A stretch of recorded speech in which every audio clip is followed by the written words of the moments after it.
in the American Heritage Series. America, this is your heritage. You're opening our eyes.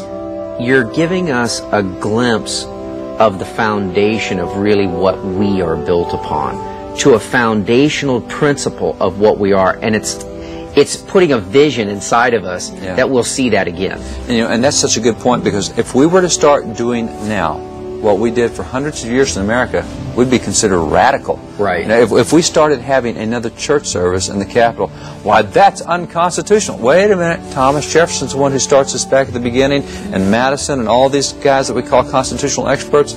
I mean, we're so used to thinking that government is all secular, that the Capitol building is all secular. And in addition to the activities we had there, we had some really super Christian statesmen do some remarkable things there. You know, we had the Daniel Websters, and Daniel Webster did so much in relation to Christian faith. But a guy that I've even mentioned with the church service is John Quincy Adams.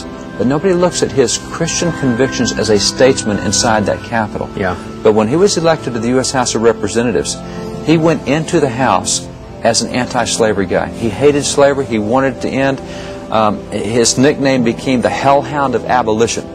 I mean, he's a bulldog. He got his teeth in this, wouldn't let it go. And as he got into the House, he said that at that point in time in American history, he said that roughly 80% of the House should have been anti-slavery, but they weren't. They were pro-slavery. They said, oh, that's a moral issue. We don't want to deal with moral issues.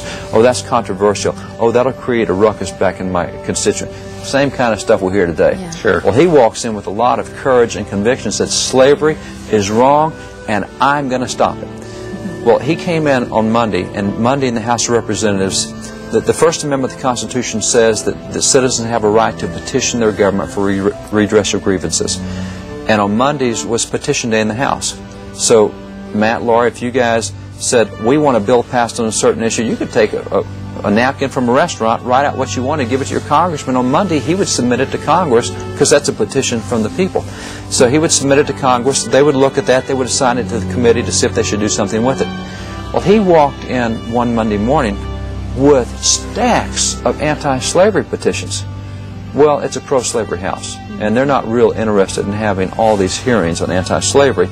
So they did then what they still do in Congress today. They used the Rules Committee, and that's an appropriate way to do it. But what they did is they went to the Rules Committee, and they came out with a new rule to guide the House.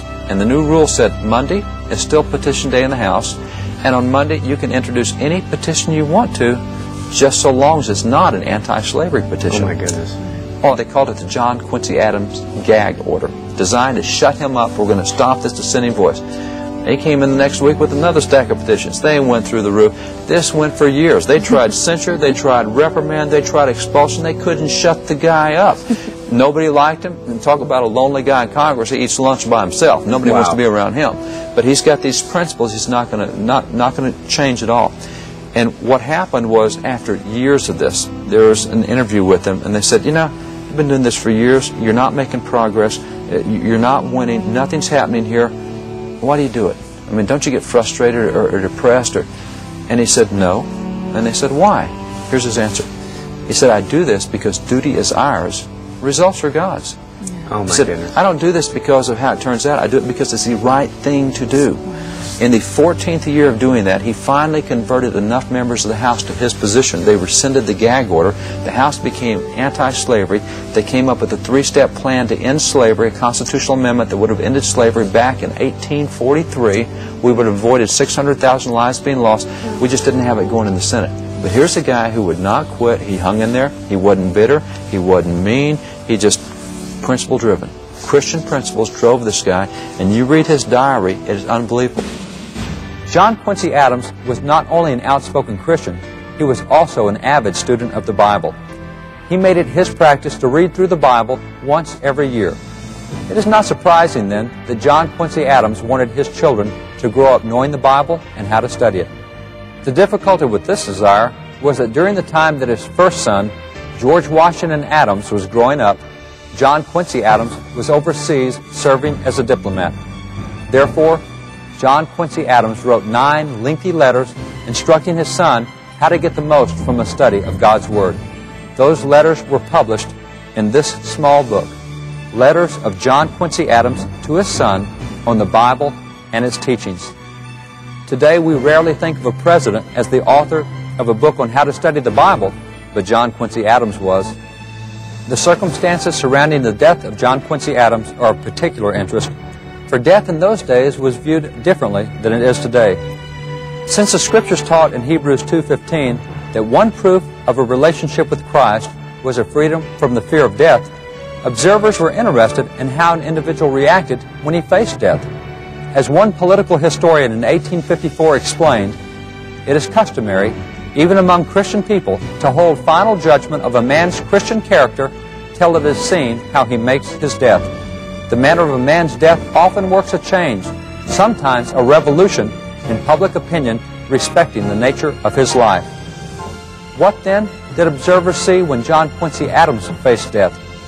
For John Quincy Adams, that occasion occurred here in this room on Monday, February 21st, 1848. A local newspaper reporter recorded what transpired on that day. A sudden cry was heard on the left of the chair. "Mr. Adams is dying." Turning our eyes to the spot, we beheld the venerable man in the act of falling over the left arm of his chair, while his right arm was extended, grasping the desk for support. The speaker instantly suggested that some gentleman move an adjournment. A sofa was brought in, and Mr. Adams, in a state of perfect helplessness, though not of entire insensibility, was gently laid upon it. On Wednesday evening, February 23rd, at 7:15, he expired without a struggle. This is the end of earth. I am composed. These were the last words of John Quincy Adams, and he uttered them here in this room, the room in which he died. And this is the couch on which he died. You see here on the wall a bust of John Quincy Adams as a solemn reminder of what occurred here. Today, this room serves as the women's lounge where female members of Congress may come to rest and relax during congressional proceedings. John Quincy Adams comes up with this plan that would end slavery in 3 steps, and he does this in 1843, 20 years before the Civil War. It doesn't happen. Right. Well, he continues to serve in Congress, and in his last term in Congress, something fairly significant happened. As he's there, a member of Congress, still fighting against slavery, but now he's converted most of at least the House to his position. He ends up dying in midterm of Congress. It was in the middle of that session. He was standing up as if he was going to make a speech, and he ended up falling over his desk. When he fell over his desk, there were 4 other members of the House that were physicians came over, and he'd had a stroke essentially and ended up dying 3 days later there inside the Capitol. But in that last term he had in Congress, he only had a half term, but in that last time that he had been elected, he's getting new people elected to Congress all the time. He's been there 17 years. Every time there's an election, somebody new comes in somewhere. And one of the new ones that had come in that election, that 1846 election, was a young guy. And he came in, he'd run for Congress before, had not been elected, but he got there, and for whatever reason, John Quincy Adams really liked this kid and just kind of befriended him and mentored him and took him under wing and just kind of had a brain dump into him. You know, all the stuff about slavery and how we can end slavery and the steps you can go through that would end slavery. And they hadn't been able to get the Senate to do it, but he still got this plan. And so when John Quincy Adams dies, this young kid, he's become close enough to that this young kid becomes one of the official pallbearers at John Quincy Adams' funeral. So this young kid ends up running Congress again, doesn't get reelected. So the only time he had in Congress was this 1 year of a 2-year term with John Quincy Adams. Next time this kid gets elected was in 1861 as President of the United States. It was Abraham Lincoln. He had 1 term with John Quincy Adams.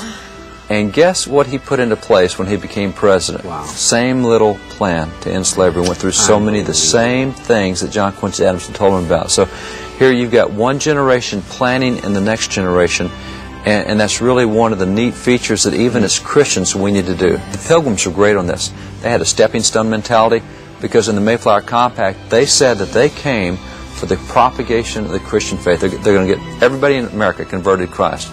They're so busy trying to stay alive, they didn't get it done. They said, but you know, we think that we can be stepping stones for our children. Right. We'll get far enough down the road that maybe they can.